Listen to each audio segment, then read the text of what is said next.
और इस बीच आपको बड़ी खबर बता दें, डॉक्टर हत्या मामले में आईएमए की तरफ से बड़ा एक्शन। ओपीडी सेवा के बहिष्कार पर डॉक्टर चले गए हैं। सुबह 6 बजे से ओपीडी सेवा का बहिष्कार किया गया है, जो कल 18 अगस्त सुबह 6 बजे तक जारी रहेगा।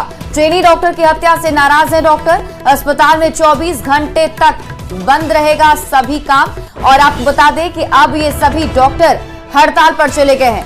तो डॉक्टर हत्या मामले में आईएमए की तरफ से पहले ऐलान किया गया था और आज उसी ऐलान के तहत सभी डॉक्टरों ने ओपीडी सेवा का बहिष्कार कर दिया है। सुबह 6 बजे से ही ओपीडी का बहिष्कार किया गया है और बताया जा रहा है 18 अगस्त यानी कि कल सुबह 6 बजे तक डॉक्टर सभी काम को बंद रखेंगे। अस्पताल में कोई भी काम 24 घंटे तक नहीं होगा। तो ट्रेनी डॉक्टर हत्या मामले के बाद से डॉक्टरों में उबाल देखने को मिल रहा है। लगातार विरोध प्रदर्शन जारी है। बंगाल में ट्रेनी डॉक्टर के साथ दरिंदगी के बाद हत्या का मामला हर दिन तूल पकड़ता जा रहा है। एक तरफ जहां इस घटना के विरोध में डॉक्टरों ने मोर्चा खोल दिया है, देश भर के कई अस्पतालों में कामकाज पर असर पड़ रहा है, तो अब इस पर सियासत भी तेज हो गई है। बीजेपी और जेडीयू पश्चिम बंगाल की सरकार पर हमलावर है, तो विपक्ष आंकड़ों के जरिए बीजेपी शासित प्रदेशों में हुए जुल्म की दुहाई दे रहा है।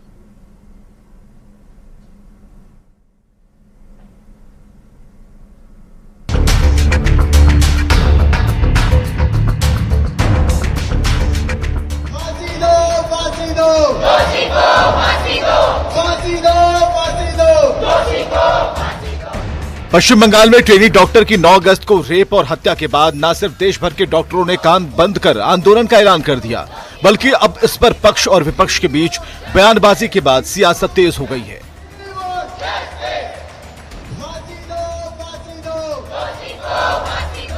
महिला डॉक्टर की हत्या के बाद एक तरफ जहां आईएमए और अलग अलग अस्पतालों के डॉक्टरों ने काम बंद कर प्रदर्शन करना शुरू कर दिया है, तो वहीं दूसरी ओर बीजेपी भी ममता सरकार के खिलाफ खुलकर सड़कों पर उतर आई है। वहीं बुधवार को गुस्साए कुछ लोगों पर आरजीकर अस्पताल में घुसकर तोड़फोड़ करने का आरोप लगा है, जिस पर ममता बनर्जी ने आरोप लगाया था कि प्रदर्शन करने वाले बीजेपी और वाम दल के कार्यकर्ता थे जो बाहर से आए थे। उन्होंने कहा कि वाम और राम ने यह तांडव किया है। बांग्लाय अशांति करते चान वाम एवं राम तारा एकत्रित हয়ে এই গন্ডগোলটা করেছে।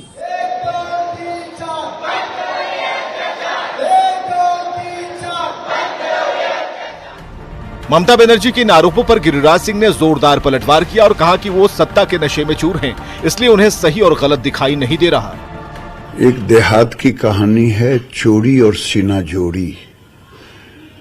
जो ममता बनर्जी कभी मां, माटी और मानूस की बात करती थी, आज सत्ता के मद में इतने मदांध हो गई हैं कि वोट के खातिर अपराधियों के संरक्षक बन बैठी। बीजेपी के बाद जेडीयू के मुख्य प्रवक्ता केसी त्यागी ने भी ममता बनर्जी पर निशाना साधते हुए कहा कि ममता बनर्जी गलत और भ्रामक बयानबाजी कर रही हैं, जिससे जनता के बीच गलत संदेश जा रहा है। पिछले दिनों उनका जो आचरण है वो विचित्र रहा है। मुख्यमंत्री पद पर आसीन किसी ऐसे बड़े नेता ने आज तक ऐसे भ्रामक, उत्तेजनात्मक वक्तव्य नहीं दिए जिस तरह के ममता जी ने दिए हैं। राम और वाम को मिलाना और उसको बंगाल के घटनाक्रम से जोड़ना बहुत ही दुर्भाग्यपूर्ण है। विपक्ष भले ही इस मामले को लेकर खुद बंगाल सरकार की आलोचना कर रहा है, लेकिन इंडी गठबंधन के नेता अभी भी इस मामले पर गोल मटोल जवाब दे रहे हैं। आरजेडी नेता और बिहार के पूर्व उप मुख्यमंत्री तेजस्वी यादव ने ट्वीट कर बंगाल में हुई घटना की जांच की बात की, तो उन्होंने इसके साथ अन्य राज्यों में हो रही आपराधिक वारदात की बीजेपी को याद दिला दी। बंगाल में हुई इस दर्दनाक घटना की जांच में जिस तरह के सबूत मिले हैं, उससे पुलिस भी हैरान है। डॉक्टर हो या आम जनता, सभी का कहना है कि इस घटना से निर्भया केस की दर्दनाक यादें ताजा हो गईं। यही वजह है कि तमाम लोग दोषियों को फांसी की सजा देने की मांग कर रहे हैं। दिल्ली से अमितेश सिंह के साथ ब्यूरो रिपोर्ट, न्यूज़ 18। डॉक्टर बिटिया से दरिंदगी पर पूरे देश में आक्रोश देखा जा रहा है। पटना में बीजेपी प्रदेश महिला मोर्चा के सदस्यों ने भी कैंडल मार्च निकालकर अपना विरोध प्रदर्शन करवाया है। बीजेपी की राज्यसभा सांसद धर्मशीला गुप्ता भी इस कैंडल मार्च में शामिल हुई। बीजेपी ने एकजुटता दिखाकर बिटिया के लिए इंसाफ की मांग की। बीजेपी ने पश्चिम बंगाल में राष्ट्रपति शासन लगाने की भी मांग की है। अभी तक ध्यान नहीं जा रहा है। ये बहुत ही दयनीय स्थिति है हमारे पूरे डॉक्टर के लिए। हम लोग दिन रात मेहनत करके यहाँ तक पहुँचते हैं। वो पीजी करके सेकेंड ईयर पीजी ट्रेनी थी गवर्नमेंट मेडिकल कॉलेज की। उनके लिए थोड़ा सा भी दया नहीं। क्या आज मनुष्यता खत्म हो गया है? बंगाल में कुछ नहीं है, वहाँ जरूरत है राष्ट्रपति शासन का, वहाँ जरूरत है। पहले राष्ट्रपति शासन, फिर क्योंकि उनको इस तरह की जो ये मतलब कि क्या बताएं, बोला नहीं जा रहा है। किस तरह से आपने देखा होगा। महिला डॉक्टर की रेप मर्डर के विरोध में पटना के राजकीय आयुर्वेदिक मेडिकल कॉलेज के छात्र छात्राओं ने भी जुलूस निकाला। सैकड़ों की संख्या में पैदल मार्च करते कारगिल चौक तक पहुंचे। छात्रों ने दोषियों को फांसी की सजा देने की मांग की।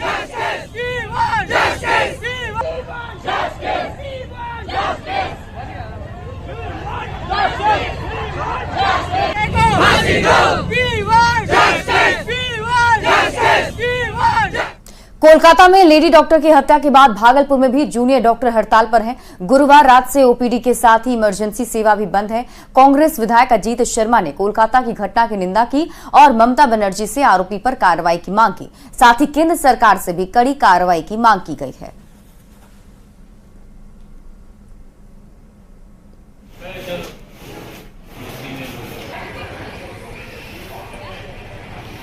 मोदी जी क्या एक्शन ले रहे हैं, इस पर क्या काम कर रहे हैं। और हम आपको बता दें, आदरणीय जो मुख्यमंत्री जी, आदरणीय तृणमूल की जो ममता बनर्जी साहब हैं, उनको भी कार्रवाई करनी चाहिए। लेकिन खासकर केंद्र की जवाबदेही बनती है कि आप देश का प्रधानमंत्री हैं। निश्चित तौर पर जो घटना घटी है वो शर्मसार करने वाली बात है, उस पर कार्रवाई करना चाहिए।